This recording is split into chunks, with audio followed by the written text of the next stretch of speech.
ഫിസിക്സിലെ മറ്റൊരു സെഷനുമായി സൂപ്പർ നോട്ട്സിനോടൊപ്പം നിങ്ങളുടെ ഈ ദിവസത്തിനെ ഞാൻ സ്വാഗതം ചെയ്യുന്നു. So very good morning once again.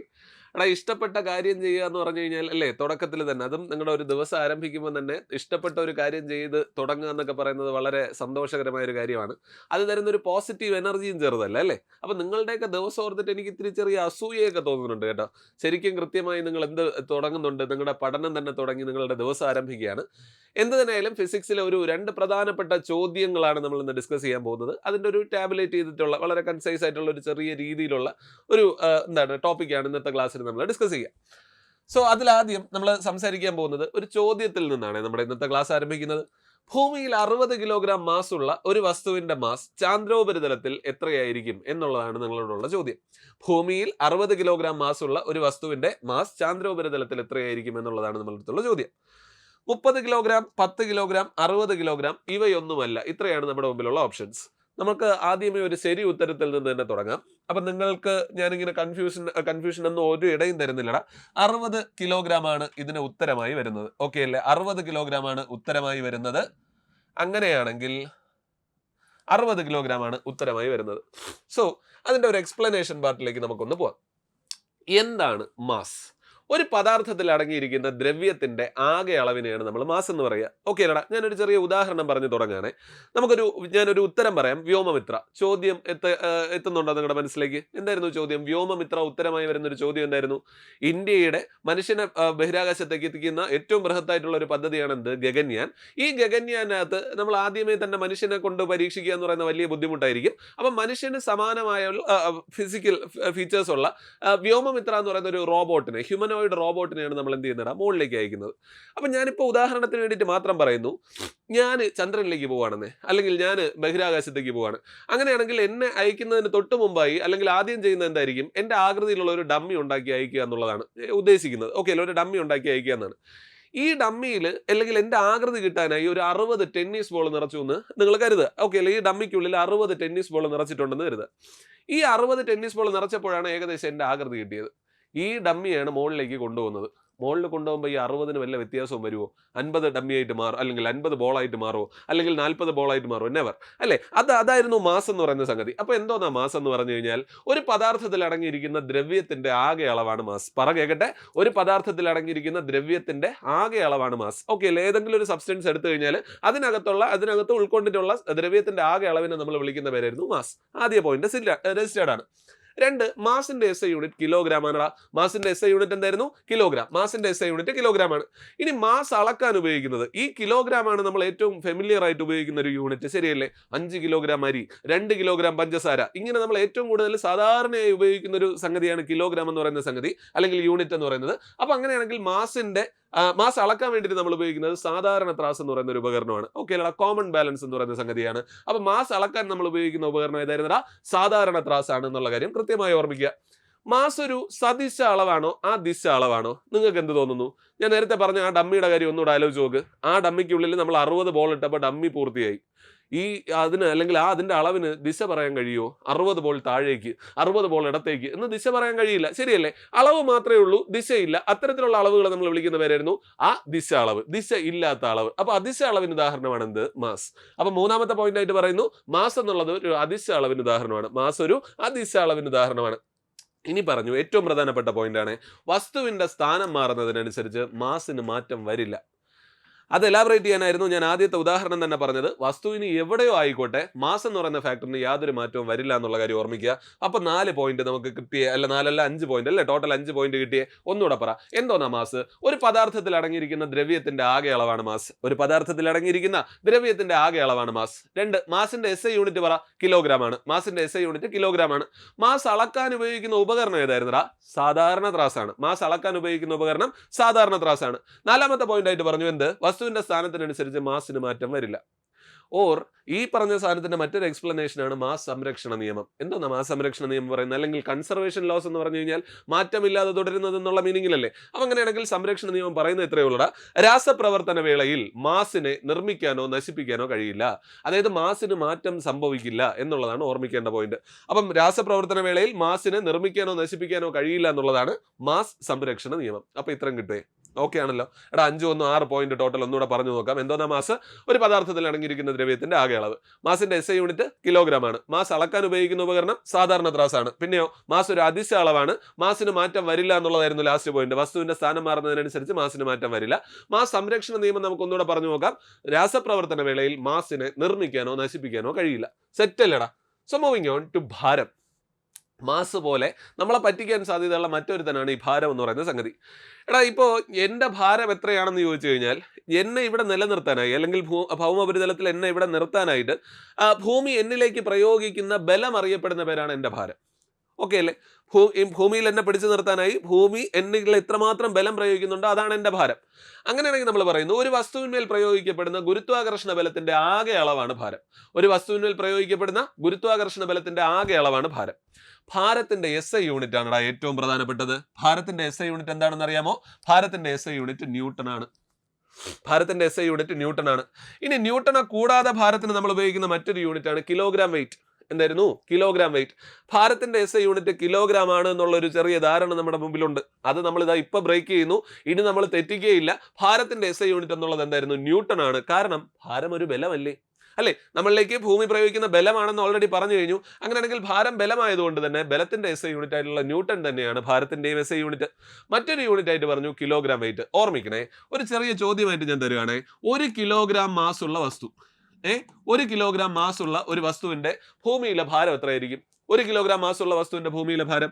അപ്പൊ അത് കണ്ടെത്താൻ ഒരു സമവാക്യം ഉണ്ടടാ. F = m × g എന്നുള്ളതാണ് സമവാക്യം. ഭാരം കണ്ടെത്താനുള്ള സമവാക്യമാണ് എന്ത്? F = m × g. അങ്ങനെയാണെങ്കിൽ m എന്നുള്ളത് ഇവിടെ നമുക്ക് തന്നിട്ടുണ്ടാവും 1 × ജിയുടെ മൂല്യം നമുക്കറിയാം 9.8. അപ്പൊ എത്ര കിട്ടി? 9.8 ന്യൂട്ടൺ. അതായത് 1 കിലോഗ്രാം വെയിറ്റ് എന്നുള്ളതിന്റെ മൂല്യം 1 കിലോഗ്രാം വെയിറ്റ് = 9.8 ന്യൂട്ടൺ ആണ് എന്നുള്ള കാര്യം കൂടെ കൃത്യമായി ഓർമ്മയിൽ ഉണ്ടാവണം. 1 കിലോഗ്രാം വെയിറ്റ് എന്നുള്ളത് എത്രയായിരുന്നാ? 9.8 ന്യൂട്ടൺ ആണ്. അല്ലെങ്കിൽ നേരെ തിരിച്ച് അതൊരു ചോദ്യമായിട്ട് തന്നെ വരികയാണ്. 1 കിലോഗ്രാം മാസ് ഉള്ള വസ്തുവിന്റെ ഭൂമിയിലെ ഭാരം എത്ര? അപ്പൊ നമ്മൾ പറഞ്ഞു കൊടുക്കും 9.8 ന്യൂട്ടൺ. ഓക്കെ അല്ലടാ? ക്ലിയർ അല്ലടാ? അപ്പൊ എന്തായിരുന്നു ഭാരം എന്ന് പറഞ്ഞു കഴിഞ്ഞാൽ ഒരു വസ്തുവിന്മേൽ പ്രയോഗിക്കപ്പെടുന്ന ഗുരുത്വാകർഷണ ബലത്തിന്റെ ആകെ അളവാണ് ഭാരം. ഒരു വസ്തുവിന്മേൽ പ്രയോഗിക്കപ്പെടുന്ന ഗുരുത്വാകർഷണ ബലത്തിന്റെ ആകെ അളവാണ് ഭാരം. ഭാരത്തിന്റെ SI യൂണിറ്റ് നമ്മൾ പറഞ്ഞു കഴിഞ്ഞു ന്യൂട്ടൺ. കാരണം ബലമാണെന്നേ. ബലത്തിന്റെ SI യൂണിറ്റ് ആയിട്ടുള്ള ന്യൂട്ടൺ തന്നെയാണ് ഭാരത്തിന്റെയും SI യൂണിറ്റ് എന്നുള്ള കാര്യം നമ്മൾ പറഞ്ഞു. ഭാരത്തിന്റെ മറ്റൊരു യൂണിറ്റ് ആയിട്ട് നമ്മൾ രേഖപ്പെടുത്തുന്നത് എന്തായിരുന്നു? കിലോഗ്രാം വെയിറ്റ് ആണ്. 1 കിലോഗ്രാം വെയിറ്റ് എന്ന് പറഞ്ഞു കഴിഞ്ഞാൽ എത്ര ന്യൂട്ടണാ? 9.8 ന്യൂട്ടൺ ആണ്. 9.8 ന്യൂട്ടൺ ആണ് എന്നുള്ള കാര്യം കൂടെ പറഞ്ഞു. നൗ അളക്കാൻ ഉപയോഗിക്കുന്ന ഉപകരണം, ഭാരം അളക്കാൻ ഉപയോഗിക്കുന്ന ഉപകരണം സാധാരണ ത്രാസും സ്പ്രിംഗ് ത്രാസും.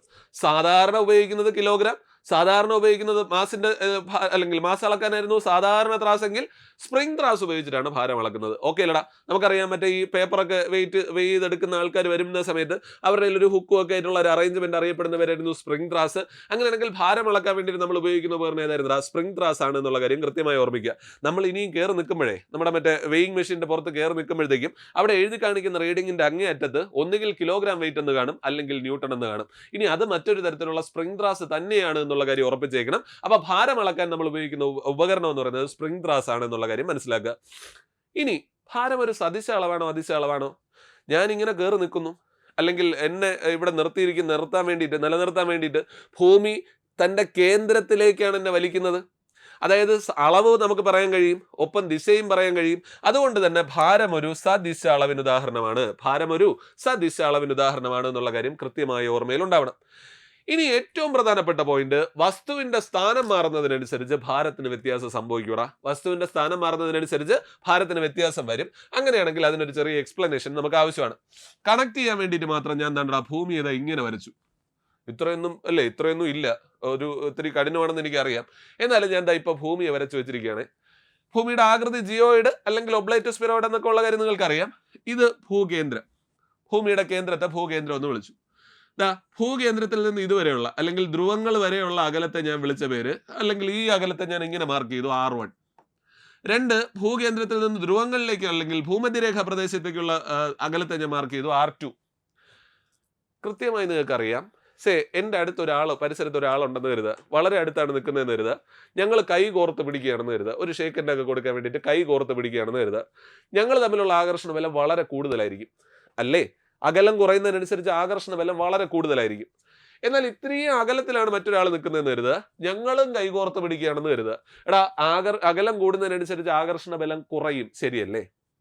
ഒന്നുകൂടെ കണക്റ്റിന് വേണ്ടിയിട്ട് പറഞ്ഞു എന്നുള്ളതേ ഉള്ളൂ. എടാ വളരെ അടുത്താണ് വസ്തുവിൻ്റെ സ്ഥാനമെങ്കിൽ എന്ത് ചെയ്യുന്നു, വളരെ ക്ലോസ് ആയിട്ട് അല്ലെങ്കിൽ സ്ട്രോങ് ആയിട്ട് ആകർഷിക്കപ്പെടുന്നുണ്ട്. അകലം കൂടുന്നതിനനുസരിച്ച് ആകർഷണ ബലം കുറയുന്നുണ്ട്. Point to be note. Or അല്ലെങ്കിൽ അങ്ങനെയാണെങ്കിൽ നമ്മൾ ഇവിടെ എത്തുന്ന ഇൻഫറൻസ് ഇതാണ്, എടാ ഭൂമധ്യരേഖാ പ്രദേശത്ത് ഒരു വസ്തുവിൻ്റെ ഭാരം കുറവായിരിക്കും, ഇനി ധ്രുവപ്രദേശത്ത് ഒരു വസ്തുവിൻ്റെ ഭാരം കൂടുതലുമായിരിക്കും. മറ്റൊരു കണക്റ്റ് കൂടെ പറയാം. ധ്രുവപ്രദേശം എന്ന് പറഞ്ഞാൽ മറ്റേ പോളാർ റീജിയൻ അല്ലേ, അവിടെയൊക്കെ നല്ല തണുപ്പല്ലേടാ. അവിടെ പോകുന്ന സമയത്ത് നമ്മൾ ഈ സ്വെറ്ററും ബാക്കി ഡ്രസ്സുകളും എല്ലാം കൂടെ വലിച്ചു വാരിയിട്ടിട്ടായിരിക്കും പോവുക.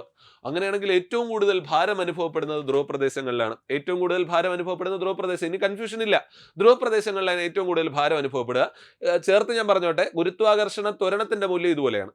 ഭാരം പോലെ തന്നെയാണ് ഗുരുത്വാകർഷണ ത്വരണത്തിന്റെ മൂല്യം. നമുക്ക് അതിന്റെ ആവശ്യമുള്ളൂ അല്ലേ, ഓപ്ഷന്റെ അകത്ത് നിന്ന് ഉത്തരം എഴുതാൻ വേണ്ടിയിട്ടാണ് നമ്മൾ ഈ പറഞ്ഞ കിടന്ന് പാടുപെടുന്നതെല്ലാം. അങ്ങനെയാണെങ്കിൽ നമ്മൾ പറയുന്നു, ഒരു വസ്തുവിന് ഏറ്റവും കൂടുതൽ ഭാരം അനുഭവപ്പെടുന്നതും ഗുരുത്വാകർഷണ ത്വരണത്തിന്റെ മൂല്യം ഏറ്റവും കൂടുതൽ അനുഭവപ്പെടുന്നതും ധ്രുവപ്രദേശത്ത്. കണക്ഷൻ കിട്ടിയേ? ധ്രുവപ്രദേശത്താണ് ജാക്കറ്റൊക്കെ ഇട്ട് നല്ല ഭാരമാക്കുന്നത്. ഓക്കെ അല്ലേ? അപ്പൊ ധ്രുവപ്രദേശത്താണ് ഒരു വസ്തുവിന് ഏറ്റവും കൂടുതൽ ഭാരം അനുഭവപ്പെടുക. ഇനി ഭൂമധ്യരേഖാ പ്രദേശത്താണ് ഒരു വസ്തുവിന് ഏറ്റവും കുറഞ്ഞ ഭാരം അനുഭവപ്പെടുന്നത്.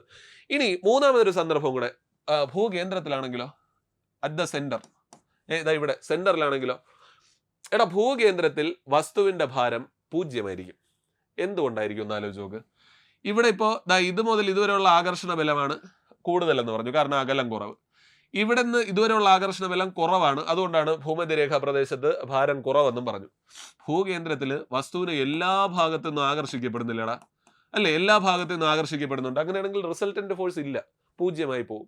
അങ്ങനെയാണെങ്കിൽ ഭൂകേന്ദ്രത്തിൽ വസ്തുവിനെ എന്ത് ചെയ്യുന്നില്ലടാ, അല്ലെങ്കിൽ എല്ലാ ഭാഗത്തേക്കും തുല്യമായി ആകർഷിക്കപ്പെടുന്നത് കൊണ്ട് തന്നെ ഭൂകേന്ദ്രത്തിൽ വസ്തുവിന്റെ ഭാരം എത്രയായിരിക്കും? 0 ആയിരിക്കും. ഇനി നമുക്ക് ചർച്ച ചെയ്യേണ്ട ആവശ്യമില്ല, ശരിയല്ലേ? ഭാരമായിട്ട് ബന്ധപ്പെട്ട എല്ലാ കാര്യങ്ങളും നമ്മൾ ഇതിനോടകം തന്നെ പറഞ്ഞു കഴിഞ്ഞു. ഒരു വസ്തുവിന് ഏറ്റവും കൂടുതൽ ഭാരം അനുഭവപ്പെടുന്നത് ധ്രുവപ്രദേശങ്ങളിൽ, ഒരു വസ്തുവിന് ഏറ്റവും കുറവ് ഭാരം അനുഭവപ്പെടുന്നത് ഭൂമധ്യരേഖാ പ്രദേശത്ത്, വസ്തുവിന്റെ ഭാരം ഭൂകേന്ദ്രത്തിൽ 0 ആയിരിക്കും. ഇത്ര സെറ്റല്ലടാ. അപ്പൊ ഇതിനെ നമ്മളൊന്ന് ടാബുലേറ്റ് ചെയ്യാൻ വേണ്ടിയിട്ട് പോവാണ്. എന്തെന്നൊക്കെയാ ടേബിള്? നിങ്ങളിതാ ഇനി എഴുതി ഒട്ടിക്കാൻ പോകുന്ന സാധനങ്ങളാണ്. മാസ്, ഭാരം. ഓക്കെ അല്ലേ? മാസ്, ഭാരം. മാസും ഭാരവും തമ്മിൽ നമ്മളൊന്ന് കമ്പയർ ചെയ്യാൻ വേണ്ടിയിട്ട് പോവാണ്. എന്താണ് മാസ് എന്നും എന്താണ് ഭാരം എന്നും നിങ്ങൾക്ക് കൃത്യമായി അറിയാമെന്നുള്ള കാര്യം എനിക്കറിയാം. അങ്ങനെയാണെങ്കിൽ ഒന്ന്, മാസ് എന്ന് പറഞ്ഞു കഴിഞ്ഞാൽ എന്തായിരുന്നാ, ഒരു പദാർത്ഥത്തിലെ ദ്രവ്യത്തിന്റെ അളവ്. ഓക്കെ അല്ലേ? പദാർത്ഥത്തിലെ ദ്രവ്യത്തിന്റെ അളവ്. ഓക്കെ അല്ലേ? പദാർത്ഥത്തിലെ ദ്രവ്യത്തിന്റെ അളവ്. ഭാരം എന്തായിരുന്നു എന്നൊന്നുകൂടെ പറയാമോ? അളവ്. ഓക്കെ അല്ലേ? ഭാരം എന്തായിരുന്നു? ഒരു വസ്തുവിൽ അനുഭവപ്പെടുന്ന ഗുരുത്വാകർഷണ ബലത്തിന്റെ അളവ്. ഓക്കെ അല്ലേ? ഗുരുത്വാകർഷണ ബലത്തിന്റെ അളവ്. അത് ആദ്യത്തെ സ്റ്റേറ്റ്മെന്റ് എന്ന് പറയുന്ന ഡെഫിനിഷൻ ആണ്, ഗുരുത്വാകർഷണ ബലത്തിന്റെ അളവ്. ശരി, മാസിന്റെ SI യൂണിറ്റ് പറയാമോ? മാസിന്റെ SI യൂണിറ്റ് കിലോഗ്രാം ആണ്. എന്നാൽ ഭാരത്തിന്റെ SI യൂണിറ്റ് എന്തായിരുന്നാ? ന്യൂട്ടൺ ആണ്. അല്ലെങ്കിൽ നമ്മൾ മറ്റൊന്നും കൂടെ പറഞ്ഞല്ലോ, എന്തായിരുന്നാ? Kilogram weight. ഓക്കെ അല്ലേ? Kilogram weight. മൂന്നാമത് പറഞ്ഞു, മാസ് എന്നുള്ളത് ഒരു അദിശ അളവിന് ഉദാഹരണമാണ്, അല്ലെ? മാസ് എന്നുള്ളത് ഒരു അദിശ അളവിന് ഉദാഹരണമാണ്. എന്നാൽ ഭാരം എന്നുള്ളത് ഒരു സദിശ അളവിന് ഉദാഹരണമാണ്. ഓക്കെ അല്ലേ? സദിശ അളവിന് ഉദാഹരണമാണ്. മാസ് മാറ്റം വരില്ല എന്നുള്ള കാര്യം പറഞ്ഞു, അല്ലെ? വസ്തുവിന്റെ സ്ഥാനത്തിന് വരുന്ന മാറ്റത്തിനനുസരിച്ച് മാസ് മാറില്ല, മാറ്റമില്ലാതെ തുടരും. ഓക്കെ അല്ലേ? മാറ്റമില്ലാതെ തുടരും എന്നുള്ളതായിരുന്നു മാസിന്റെ പ്രത്യേകത. എന്നാൽ ഭാരം ഏറ്റവും കൂടുതൽ എവിടെയായിരുന്നടാ? ഭാരം ഏറ്റവും കൂടുതൽ ധ്രുവപ്രദേശങ്ങളിലായിരുന്നു. എന്നാൽ ഭാരത്തിന്റെ മൂല്യം കുറവ് എവിടെയായിരുന്നു? ഭൂമധ്യരേഖാ പ്രദേശത്തുമായിരുന്നു. ഭൂമധ്യരേഖ. ഏറ്റവും അവസാനം ഇനി ഒരു പോയിന്റ് കൂടെ ഉണ്ടല്ലോ, എന്തായിരുന്നു അത്? അഞ്ചാമത്തെ പോയിന്റ് എന്തായിരുന്നടാ? മാസ് അളക്കാൻ ഉപയോഗിക്കുന്ന ഉപകരണമായിരുന്നു സാധാരണ ത്രാസ്. ഓക്കെ അല്ലേ? സാധാരണ ത്രാസ്. എന്നാൽ ഭാരം അളക്കാൻ ഉപയോഗിക്കുന്ന ഉപകരണം സ്പ്രിംഗ് ത്രാസ്. അപ്പൊ ഞാനിത് ഇത്രയും നല്ല കൈയക്ഷരത്തിൽ ഞാനിത് രേഖപ്പെടുത്തിയിരിക്കുന്നതിന്റെ ഉദ്ദേശം എന്താണെന്ന് നിങ്ങൾക്ക് മനസ്സിലായി കാണും. ഇതിന്റെ ഔട്ട്പുട്ട് എന്ന് പറയുന്നത് നിങ്ങൾ ഈ രീതിയിൽ എന്ത് ചെയ്യണം? ഒന്ന് ടാബുലേറ്റ് ചെയ്ത് വെച്ചേക്കണം. ഓക്കെ അല്ലേ? ജസ്റ്റ് ഒന്ന് ടാബുലേറ്റ് ചെയ്യുന്ന സമയത്ത് ഈ പറഞ്ഞ പരിപാടികളെല്ലാം അവസാനിക്കുന്നുണ്ട്. ഇത്രയും വലിയ ഡെഫിനിഷൻസ് ഒക്കെ നമ്മളൊന്ന് ഒരു ടേബിൾ ഫോർമാറ്റിലേക്ക് മാറ്റി കഴിഞ്ഞു കഴിഞ്ഞാൽ പിന്നെ ഇതിനെ പറ്റിയിട്ട് തിരിഞ്ഞു നോക്കേണ്ട ആവശ്യം നമുക്ക് വരുന്നില്ല എന്നുള്ളതാണ്. Moving on. സിമിലർലി അടുത്തൊരു ചോദ്യം കൂടെ നോക്കടാ. ചുവടെ തന്നിരിക്കുന്നവയിൽ സ്ഥാനാന്തരവുമായി ബന്ധമില്ലാത്ത പ്രസ്താവന തിരഞ്ഞെടുക്കുക എന്നുള്ളതാണ്. ഇതേ ടേബിൾ ഫോർമാറ്റിലായതുകൊണ്ടാണ് ഞാൻ ഇതിനെയും കൂടെ എടുത്ത് ഇവിടെ വെച്ചത്. എനിവേ, ചുവടെ തന്നിരിക്കുന്ന സ്ഥാനാന്തരം അഥവാ ഡിസ്പ്ലേസ്മെന്റുമായി ബന്ധമില്ലാത്ത പ്രസ്താവനകൾ ഏതെന്നാണ്. ഒന്നാമത്തെ പ്രസ്താവന, സ്ഥാനാന്തരത്തിന്റെ മൂല്യം 0 ആകില്ല. ശരിയാണോ തെറ്റാണോ എന്തോ അറിയില്ല. ആദ്യ സ്ഥാനത്തും അന്ത്യസ്ഥാനത്തിനും ഇടയിലെ ഏറ്റവും കുറഞ്ഞ അകലം അറിയില്ല. രണ്ടാമത്തെ പ്രസ്താവന, സ്ഥാനാന്തരം ഒരു അദിശ അളവാണ്. അവസാനം പറയുന്നു SI യൂണിറ്റ് മീറ്റർ ആണ്. ഉത്തരത്തിലേക്ക് നമുക്ക് എത്താം. ഒന്ന് സ്ഥാനാന്തരം എന്താണെന്ന് പരിചയപ്പെട്ട ശേഷം. അപ്പോൾ എന്താണ് ദൂരവും സ്ഥാനാന്തരവും തമ്മിലുള്ള വ്യത്യാസം? എടാ, ദൂരം എന്ന് പറഞ്ഞു കഴിഞ്ഞാൽ അല്ലെങ്കിൽ ഡിസ്റ്റൻസ് എന്ന് പറഞ്ഞു കഴിഞ്ഞാൽ എന്തായിരുന്നു? നമ്മളൊരു യാത്ര ആരംഭിക്കുകയാണെന്നേ, ആ യാത്ര ആരംഭിക്കുമ്പോൾ നമ്മൾ സഞ്ചരിക്കുന്ന പാതയുടെ ആകെ നീളം അറിയപ്പെടുന്ന പേരായിരുന്നു ദൂരം. ഓക്കെ അല്ലേ? സഞ്ചരിക്കുന്ന പാതയുടെ ആകെ നീളം അറിയപ്പെടുന്ന പേരായിരുന്നു ദൂരം. ദൂരത്തിന്റെ SI യൂണിറ്റ് മീറ്റർ ആണ്. ദൂരത്തിന്റെ SI ദൂരം എന്ന് പറഞ്ഞു കഴിഞ്ഞാൽ മറ്റൊരു തരത്തിലുള്ള ഒരു നീളമാണല്ലോ. അങ്ങനെയാണെങ്കിൽ ദൂരത്തിന്റെ SI യൂണിറ്റ് മീറ്റർ ആണെന്നുള്ള കാര്യം അടിയുറയിട്ട് ഉറപ്പിച്ചേക്കണം. ഇനി ദൂരത്തിന് ദിശ പറയാൻ കഴിയില്ലടാ. ദിശ പറയാനൊന്നും കഴിയില്ല. ഇവിടുന്ന് അങ്ങോട്ടേക്ക് അവിടുന്ന് ഇങ്ങോട്ടേക്ക് എന്ന് പറഞ്ഞിട്ട് പ്രോപ്പറായിട്ട് ഒരു ഡയറക്ഷൻ ഒന്നും പറയാൻ കഴിയില്ല. അങ്ങനെയാണെങ്കിൽ ദൂരം ഒരു ദിശ അളവിന് ഉദാഹരണമാണ്. ഓക്കെ അല്ലടാ, ദൂരം ഒരു ദിശ അളവിന് ഉദാഹരണമാണ്. ഇനി ദൂരം അളക്കാൻ വേണ്ടിയിട്ട് വാഹനങ്ങളിലൊക്കെ നമ്മൾ ഉപയോഗിക്കുന്ന ഒരു ഉപകരണമായിരുന്നു ഓഡോമീറ്റർ. എല്ലാ വാഹനങ്ങളിലും കണ്ടിട്ടുണ്ടാവുമല്ലോ, ഒരു ഡിജിറ്റ് അങ്ങോട്ടും ഇങ്ങോട്ടും സ്ക്രോൾ ചെയ്തുകൊണ്ട് പൊയ്ക്കൊണ്ടിരിക്കുന്ന തരത്തിലുള്ള ഒരു ഉപകരണം. ആ ഉപകരണം അറിയപ്പെടുന്ന പേരായിരുന്നു എന്ത്? ഓഡോമീറ്റർ. അപ്പോൾ ദൂരം അളക്കാൻ ഉപയോഗിക്കുന്ന ഉപകരണമായിരുന്നു ഓഡോമീറ്റർ എന്ന് പറയുന്ന സംഗതി. ഇനി ദൂരത്തിന്റെ മൂല്യം നെഗറ്റീവ്, 0 എന്നിങ്ങനെയൊന്നും ആവില്ല. ഓക്കെ അല്ലേ? ദൂരത്തിന്റെ മൂല്യം ഒരു കാരണവശാലും 0 ആകില്ല എന്നുള്ള കാര്യം ഉറപ്പിച്ചു വെച്ചേര്. ദൂരത്തിന്റെ മൂല്യം 0 ആകില്ല എന്നുള്ള കാര്യം കൂടെ ഇതിനോട് ചേർത്ത് തന്നെ ഓർമ്മിക്കണം. എന്നാൽ ദൂരം അപ്പം കിട്ടിയേ, എന്തായിരുന്നു ദൂരം? ഒരു വസ്തു സഞ്ചരിക്കുന്ന പാതയുടെ ആകെ നീളം അറിയപ്പെടുന്ന പേരാണ് ദൂരം. ദൂരത്തിന്റെ SI യൂണിറ്റ് എന്താണെന്ന് നമ്മൾ പറഞ്ഞു? മീറ്റർ ആണെന്ന് പറഞ്ഞു. ദൂരം അളക്കാൻ ഉപയോഗിക്കുന്ന ഉപകരണം ഓഡോമീറ്റർ ആണെന്ന് പറഞ്ഞു. ദൂരത്തിന് ദിശയുണ്ടോ? ഇല്ല. അതുകൊണ്ട് തന്നെ അതൊരു അദിശ അളവാണെന്ന് പറഞ്ഞു. ഏറ്റവും അവസാനം പറഞ്ഞു ദൂരത്തിന്റെ മൂല്യം നെഗറ്റീവ് മൂല്യമോ അല്ലെങ്കിൽ 0 ഒന്നും ആവില്ല എന്നുള്ള കാര്യം കൂടെ പറഞ്ഞു. ചേർത്ത് ഓർമ്മിക്കണം, സ്ഥാനാന്തരം അല്ലെങ്കിൽ ഡിസ്പ്ലേസ്മെന്റ് എന്ന് പറയുന്ന സംഗതി. എന്തായിരുന്നു ഡിസ്പ്ലേസ്മെന്റ്? വസ്തുവിന്റെ ആദ്യ സ്ഥാനത്തിനും അന്ത്യസ്ഥാനത്തിനും ഇടയിലെ ഏറ്റവും ചുരുങ്ങിയ അകലം അല്ലെങ്കിൽ നേർരേഖ അകലം അറിയപ്പെടുന്ന പേരായിരുന്നു സ്ഥാനാന്തരം. ഇപ്പോൾ ഉദാഹരണത്തിന് ഒരു യാത്ര ആരംഭിക്കുന്നത് A എന്ന് പറയുന്ന പോയിന്റിൽ നിന്നാണ്. എയിൽ നിന്ന് ബിയിലൂടെ, ഇത് ബി ആണ്, ബിയിലൂടെ സി എന്ന് പറയുന്ന പോയിന്റിലേക്ക് എത്തുന്നു. സി എന്ന് പറയുന്ന പോയിന്റിലേക്ക് എത്തുന്നു. ഈ യാത്ര കറങ്ങി തിരിഞ്ഞ് അവസാനിക്കുന്നത് എയിൽ തന്നെയാണ്. ഇത്തരത്തിൽ ഞാനൊരു ചിത്രം ചിത്രീകരിക്കുന്നു. എടാ, എ മുതൽ ബി വരെയുള്ള ദൂരം 100 മീറ്റർ, ബി മുതൽ സി വരെയുള്ള ദൂരം 200 മീറ്റർ. ഓക്കെ അല്ലേ? സി മുതൽ എ വരെയുള്ള തിരിച്ചുള്ള ദൂരം എന്ന് പറയുന്നത് ഒരു 350 മീറ്ററും കിടന്നോട്ടെ. ഓക്കെ അല്ലേ? 350 മീറ്റർ. ഇനി ഞാൻ ഇവിടുന്ന് ഒരു സ്ട്രെയിറ്റ് ലൈൻ നേർരേഖയും കൂടെ വരച്ചിട്ടുണ്ട്. അത് ഇപ്പോൾ കാര്യം മനസ്സിലാവാൻ വേണ്ടിയിട്ട് മാത്രം ഞാൻ അതിനൊരു 150 മീറ്റർ മാർക്കിംഗ് കൊടുത്തു. എങ്ങനെ വേണോ ചോദ്യം വരാമെന്നുള്ളത് കൊണ്ട് തന്നെ, ഫിഗറിന്റെ സഹായത്തിലൊക്കെ ചോദ്യങ്ങൾ ചോദിക്കുന്നത് കൊണ്ട് തന്നെ ഇവിടെയും കൂടെ ഒന്ന് ചെറുതായിട്ടൊന്ന് മനസ്സിലാക്കിയേക്കണം. എടാ, അപ്പോൾ ഞാൻ ആദ്യം ചോദിച്ചോട്ടെ, എ മുതൽ ബിയിലൂടെ സിയിലേക്ക് എത്തിയ ആ ആകെ ദൂരം എന്ന് പറയുന്നത് കണ്ടുപിടിക്കാൻ എന്ത് ചെയ്യണം? 100 + 200 ദൂരമാണ് ചോദിക്കുന്നതെങ്കിൽ നമ്മൾ എന്ത് ചെയ്തു? ഇതിന്റെ എല്ലാത്തിന്റെ സം എടുത്തു. അതായത് 100 + 200 ആകെ ദൂരം എന്ന് പറയുന്നത് 300 മീറ്റർ. എന്നാൽ എ മുതൽ സി വരെയുള്ള സ്ഥാനാന്തരമാണ് ചോദിക്കുന്നതെങ്കിൽ അങ്ങോട്ട് പോകണ്ടടാ, ഇതാണ് സ്ഥാനാന്തരം. എ മുതൽ സി വരെയുള്ള സ്ഥാനാന്തരമാണ് ചോദിക്കുന്നതെങ്കിൽ അത് എത്രയായിരിക്കും? 150 മീറ്റർ ആയിരിക്കും. അതായത് നേർരേഖ അകലമായിരിക്കും, അല്ലെങ്കിൽ ഏറ്റവും കുറഞ്ഞ അകലമായിരിക്കും എന്ത്? സ്ഥാനാന്തരം എന്ന് പറയുന്ന സംഗതി. നൗ ഈ യാത്രയിൽ ഉടനീളം ആള് സഞ്ചരിച്ച പാതയുടെ ആകെ നീളമാണ് ദൂരം എന്ന് പറഞ്ഞു. അങ്ങനെയാണെങ്കിൽ എയിൽ നിന്ന് ആരംഭിക്കുന്ന യാത്ര എയിൽ തന്നെ മടങ്ങിയെത്തുമ്പോഴുള്ള ദൂരമാണ് നമ്മളോട് ചോദിക്കുന്നതെങ്കിൽ നമ്മൾ കൂട്ടാൻ പോകുന്നത് 100, 200, 350. ടോട്ടൽ ഡിസ്റ്റൻസ് എന്ന് പറയുന്നത് എത്ര ആയിരിക്കും? ടോട്ടൽ ആകെ ഈ വ്യക്തി സഞ്ചരിച്ച പാത എന്ന് പറയുന്നത് 650 മീറ്റർ ആയിരിക്കും. കാരണം എന്താ? 100 മീറ്റർ എ മുതൽ ബി വരെ, ബി മുതൽ സി വരെ 200 മീറ്റർ, ഇനി സി മുതൽ എ വരെ തിരികെയുള്ള പാത 350 മീറ്റർ. ചോദിക്കുന്നത് സ്ഥാനാന്തരമാണെങ്കിലോ? ഈ എ മുതൽ എയിൽ ആരംഭിക്കുന്ന യാത്ര എയിൽ തന്നെ അവസാനിക്കുന്നതിനുള്ള സ്ഥാനാന്തരമാണെങ്കിലോ ഉറപ്പിച്ചേക്കണം സ്ഥാനാന്തരത്തിന്റെ മൂല്യം 0 ആയിരിക്കും.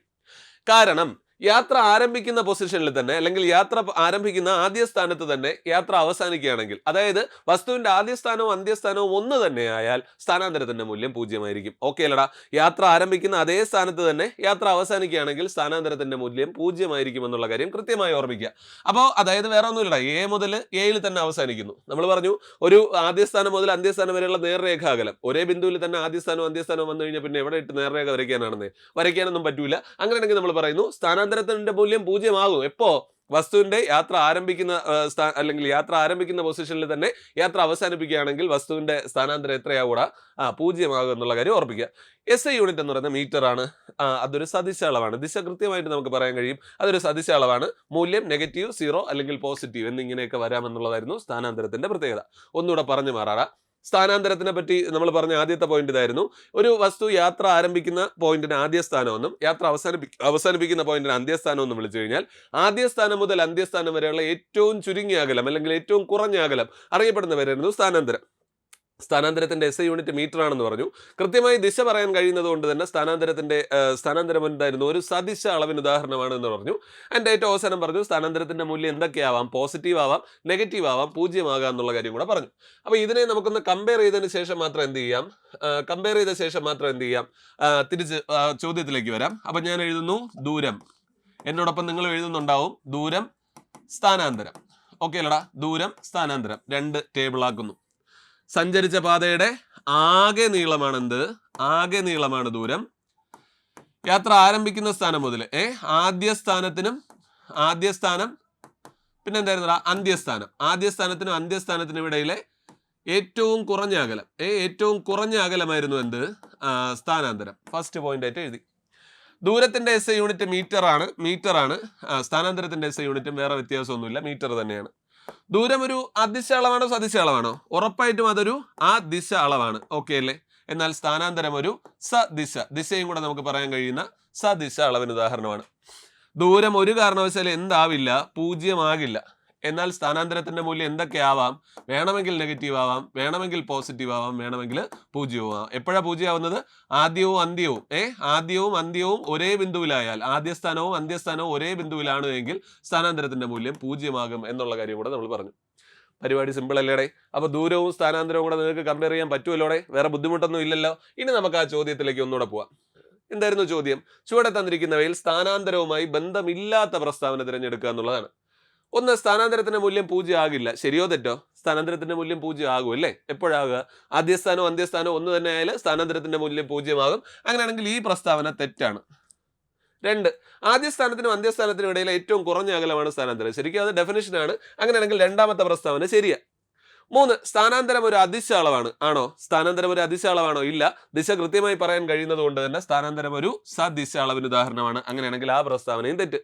അവസാന പ്രസ്താവന SI യൂണിറ്റ് മീറ്റർ ആണ്. നമുക്ക് ആശ്വാസം നൽകുന്നതാണ്. SI യൂണിറ്റ് മീറ്റർ തന്നെയാണ് എന്നുള്ള കാര്യം കൃത്യമായി ഉറപ്പിക്കുക.